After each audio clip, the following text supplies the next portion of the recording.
My name is Haley Pago. I'm Dominic Reggio. Been dating Haley 6 months and found my way into the Pago family, and I'm here to answer some questions about it. I'm Darius. I've been with Kristen for 5 years, been married for a couple, and these are the babies. My name is Kristen Pago, and these are my kids and my husband. Okay, no more. I'm Kingston. I live in Colorado. I'm Kingston. I'm Kinsley. I live in Colorado and you're 3. You're how old? 4. You'll be 5 in next month. This is 4. Yes, no, that's 5. I'm 3. I live in Colorado. Okay, you want my full name? My name is Ashea Camille Henriette Pago Pusick. And I'm Brandon Pusick. This is my husband. We've been married for just about 3 years. Just under 3 years, yeah. So, culture and anthropology in school, and both of us just like ready to get out of here, and so it was a very like kind of disdain attitude that we were both putting out, but had an appeal. Darius and I met my freshman year of college. We were in a geography class together. I was playing football. She was on the cheerleading team. Brandon was a karaoke DJ. The first time that we like talked to each other was I signed up on the list, and then he came around to ask me how to pronounce my name. Before I left, my friend told me I should put my number in his tip jar, so I did that. And that's the story. That's how we met. All right. Okay. Sorry. Actually, yeah. We were just friends, okay? But I told him like, hey, when you come over to my house, my parents are gonna be suspicious even though nothing's going on, and just to like not have to deal with it, tell them that you're getting me and we're going out to lunch with a group of people. Square one, lie. Number one, Lie. It was, hey, shoot me a text 5 minutes before you're here so that I answer the door. Because the last thing we want is for Jude to answer the door. So I shot her a text 10 minutes, 5 minutes, I'm here, Jude answers the door. So, First meeting with the parents. First time I met Darius' dad, I was pregnant. Okay. All right, Chrissy, you want to go first? Dad brought a sword the first time he met Brandon, which... It was very scary. He just showed up at our school without even telling us he was coming. Like a day after he found out I was pregnant. who is this person? Why are you here? I don't want you here was just like the immediate feel. Every time I came around, Jude didn't want to kind of talk to me. They both took to me really well.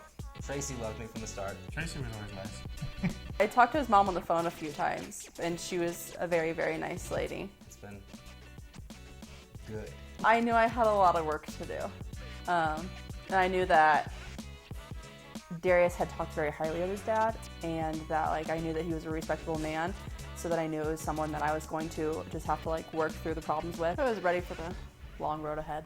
I didn't have it nearly as tough as he did. There was like no proving of anything. I rolled in and was just welcomed in. And it was really nice. It's been that easy ever since, so. She got some open arms and I got some cold shoulders time and time again. First meeting of her parents, just talking and cool and asking me about football and all that, and trying to be cool, trying to dap me up and all that. I didn't really see them again until we had to go down there to tell them that she was pregnant. His brother walked through the door, then his sister walked through the door, and I was like, oh, and so I'm like sitting on the couch between his brother and his sister and their spouses. Their kids are in front of me. Brandon's like on the other side of the room. I could tell like he obviously was feeling like it was different than anything previously, because for his family to show up like that, they must have wanted to get a look at me.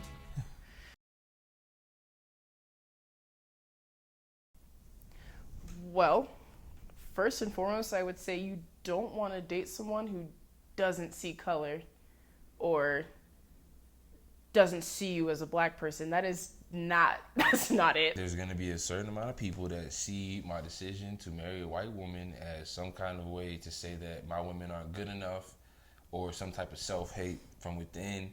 And I do think that that's a very real concern, and that's something that everybody should have to face. But, I made my decision in spite of that, making a union to survive this crazy world, and also part of surviving that crazy world is how your counterparts, your neighbors, your coworkers view you, and that's politics. So yeah, it's definitely partially a political decision. I think that's why you bring everybody in to witness it, you know? So can't forget that aspect of it. You can trust someone, or you can try to give your heart to someone who is thinking about you but isn't oblivious to the world around you and how it treats you. The major way that it affects us is that we hear each other differently.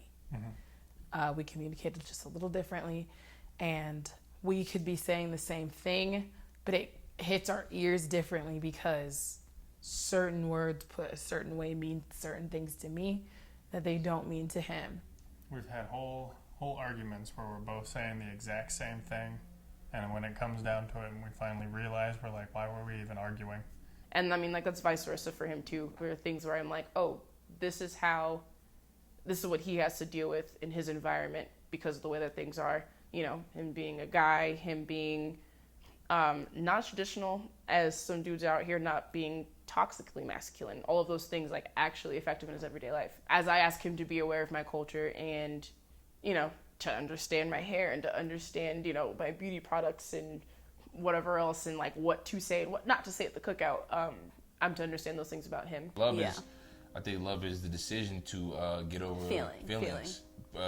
Just like your children, like, you know, like if you got a kid and they spit in your face or they do something reckless, like they slap you, they embarrass you, you don't stop loving them. You may be pissed at them at that time. So I think love is further than feeling. I think a lot of people get into the mindset of whenever there's like something going wrong or there's an argument or things, it's you against each other, and it's more so you should look at it as it's you and your partner against that situation. This is my first time dating someone outside my race, seriously, and it's real. The way that the world sees, treats, understands you is just different, and there's no way around it. And so to acknowledge, see, support, once that load is taken care of, then you're a boyfriend in my case, then you're a partner, then you're a supporter in all of the other, you know, affects, and also just seeing each other. Yeah.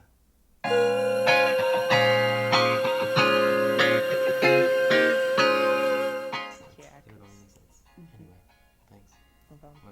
Love you. The fist bumps and the high fives. I know, how fucking lame. Yeah, You into it? Unfortunately. Wow. Okay.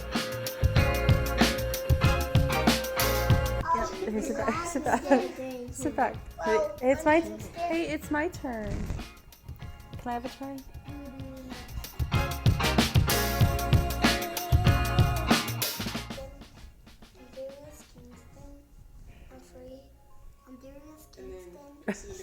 Just introduce yourself.